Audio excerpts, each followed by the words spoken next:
Our first speaker is one of the major aerospace leaders of the world. And I think that says a lot for this institution, that these are the kind of people that we have that come here. Professor Jean-Jacques Dordain is Director General of ESA since 2003. He's also Vice President of the International Astronautical Federation.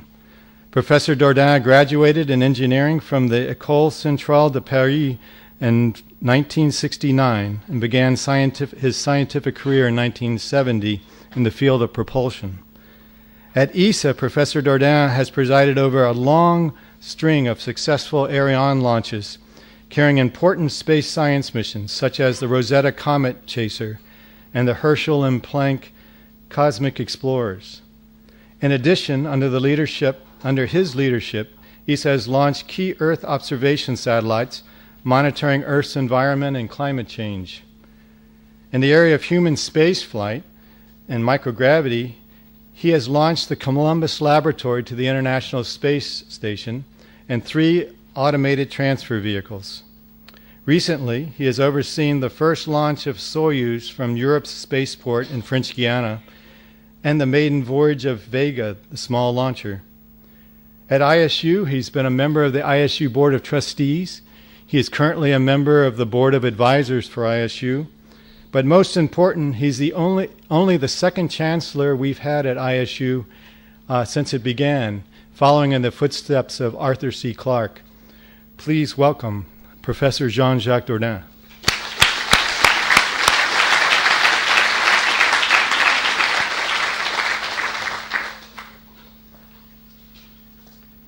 Thank you very much.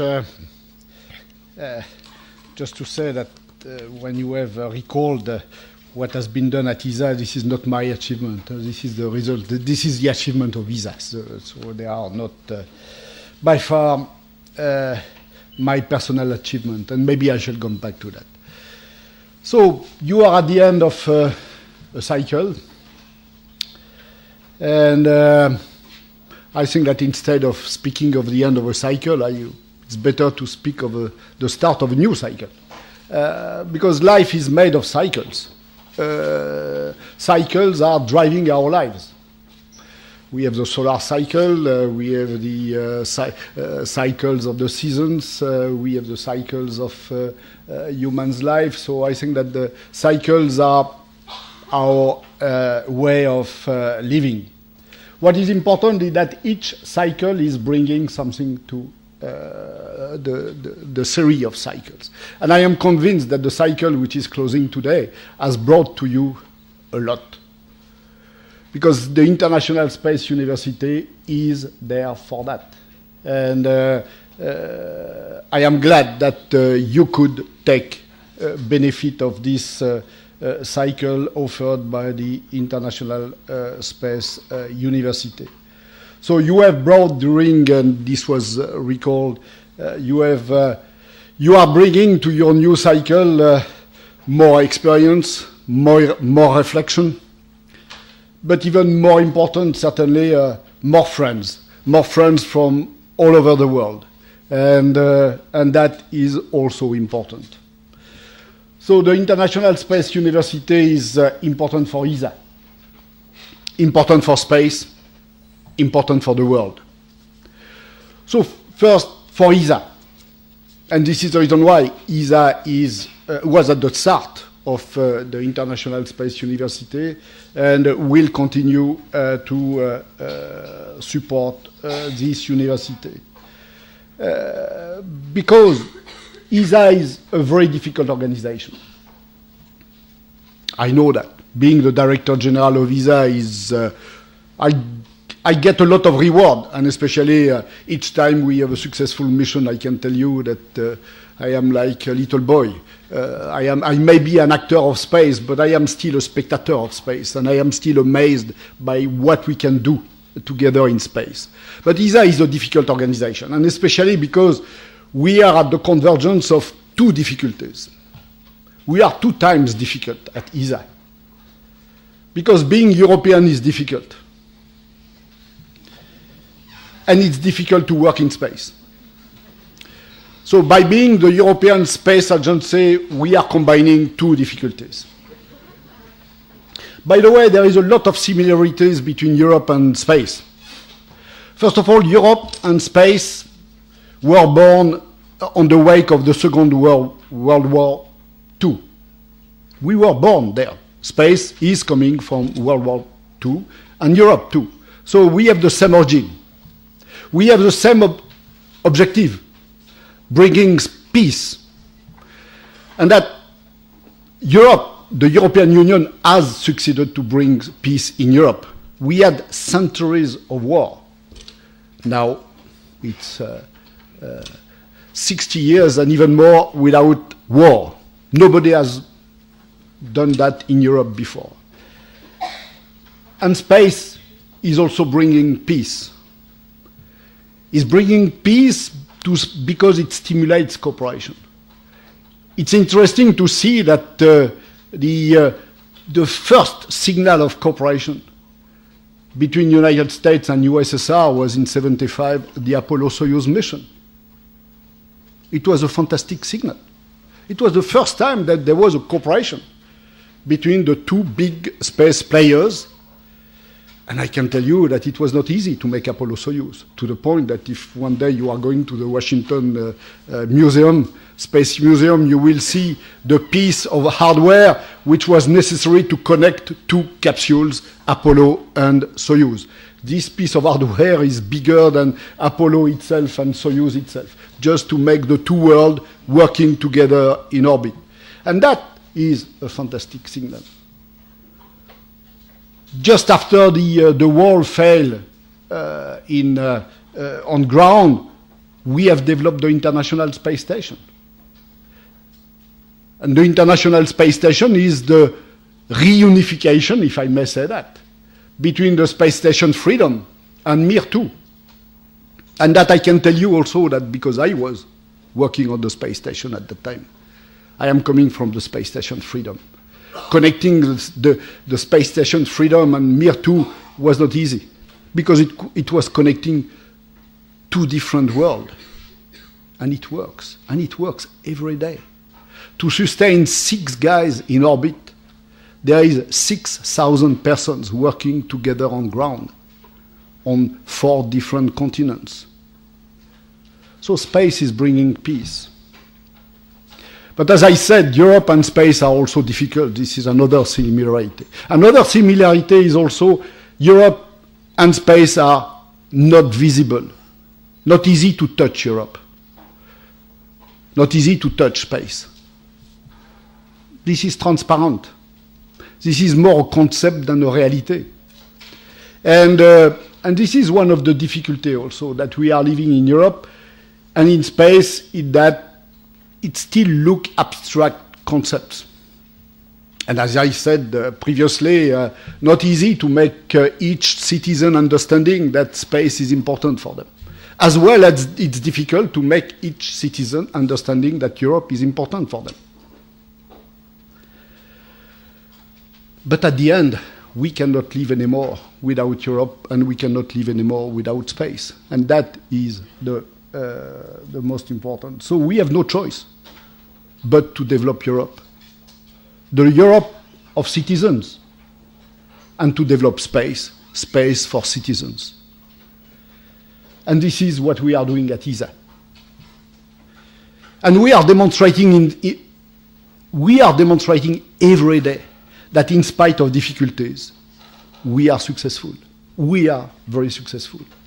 It's 10 years that I am Director General of ESA. I hope that there is some wood. But since 10 years, we had only success.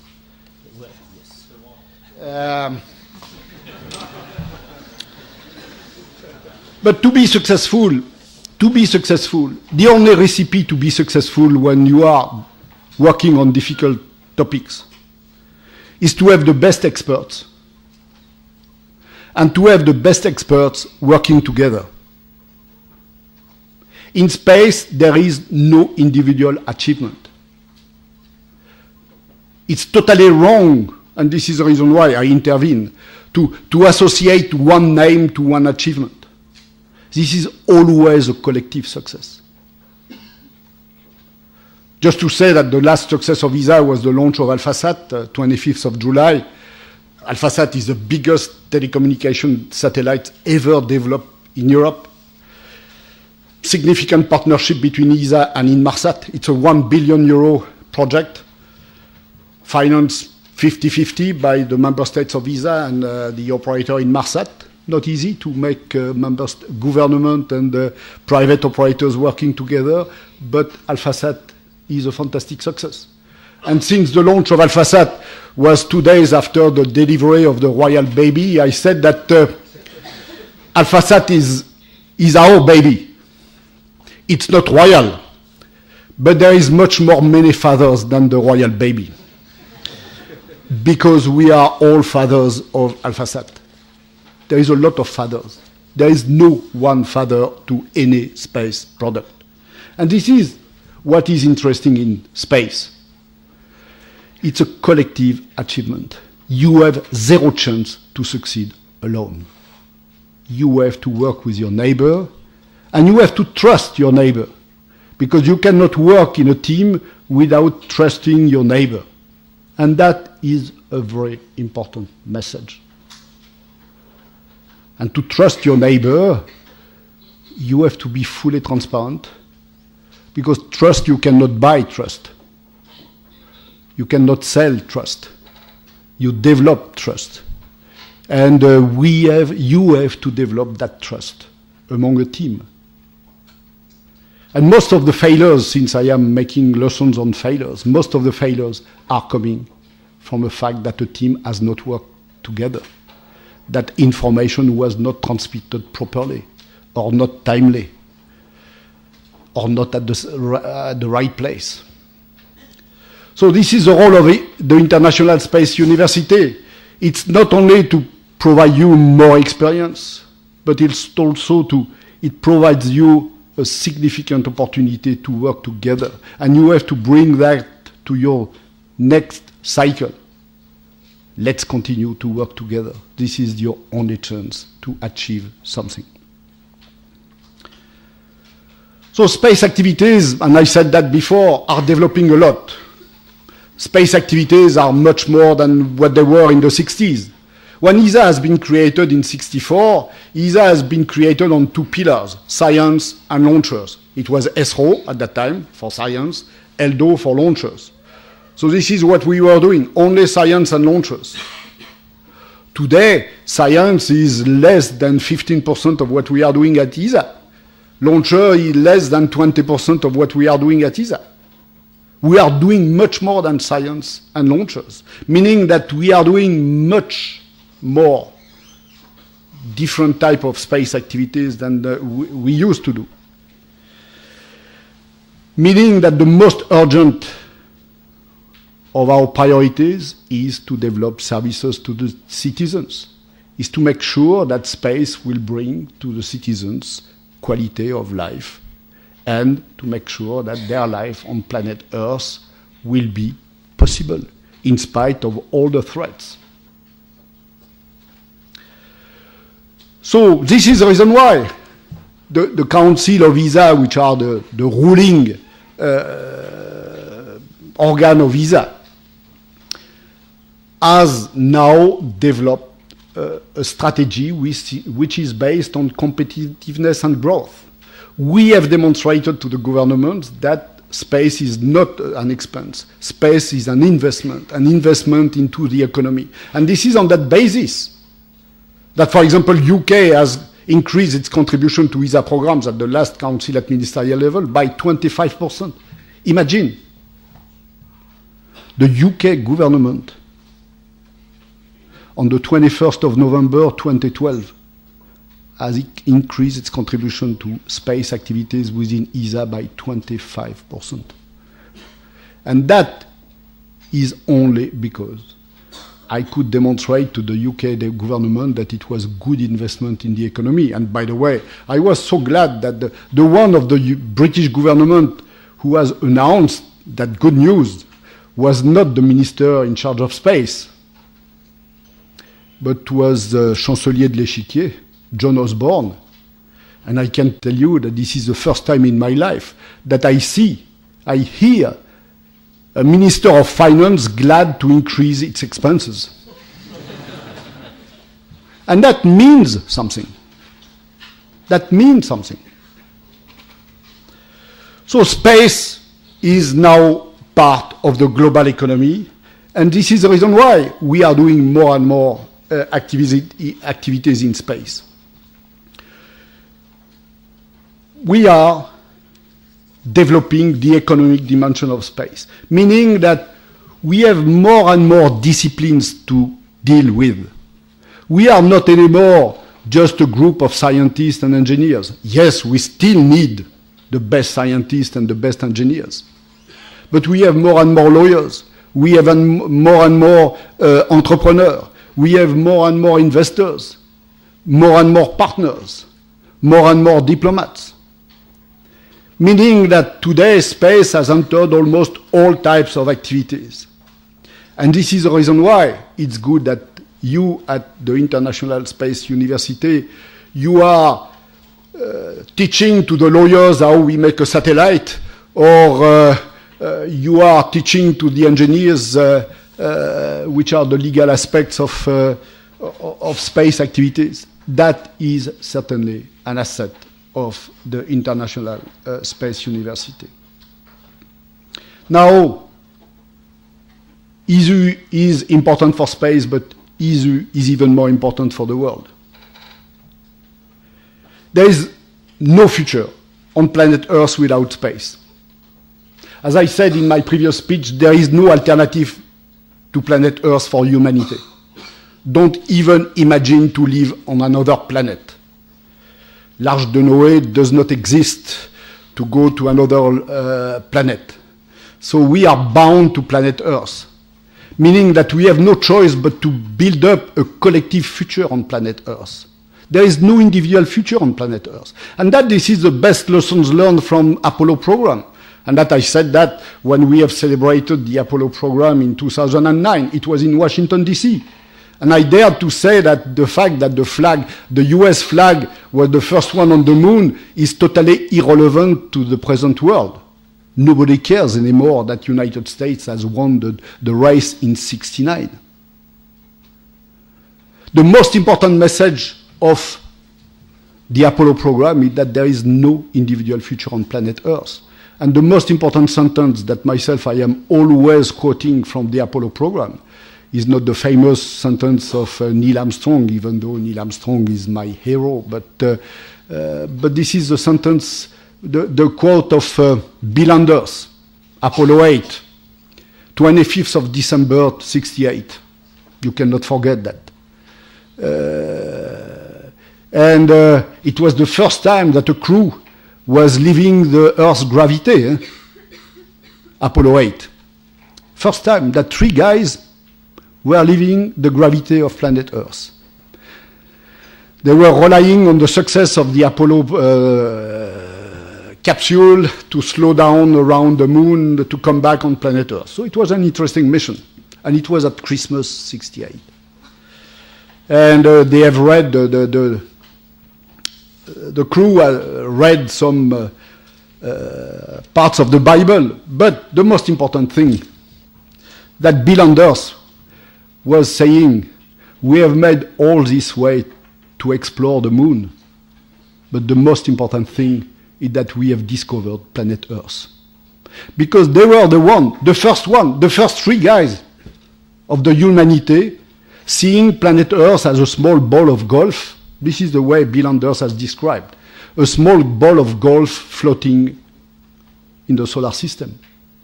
And from that very day, first of all, it's good news. We are all cosmonauts on capsule planet Earth.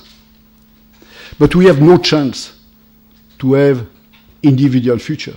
We have only a collective future, meaning that we have to reflect globally. And this is what space is bringing. Space is bringing a global vision of planet Earth. And I am so glad that in the Space Today program, you have looked at project for Amazonia, you have looked at project for Kenya, and even project at global level for the solar flares. Because you have to tackle global issues, global problems. There is no borders as seen from space. Only one planet and only all equal citizens on planet Earth. And this is the reason why this is your duty to work together. You have to bring that as the message to all your neighbors, to say that we have a common future. And there, I would like to quote Saint-Exupéry, was written in Citadel, which is not the best book of Saint-Exupéry, that it's a personal view. But he has written something fantastic about the future. He has written on Citadel, the future, no use to predict it. You have just to make it possible. This is your task, to make the future possible. And you will make the future possible by working together. Because cooperation starts with people. Even cooperation among governments, cooperation among industrial companies, it's always cooperation among people. And you are the people. You are the future. And this is the reason why this is my last message.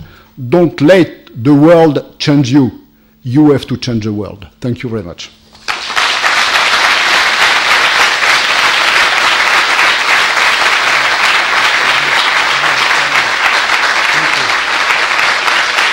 Thank you, Professor.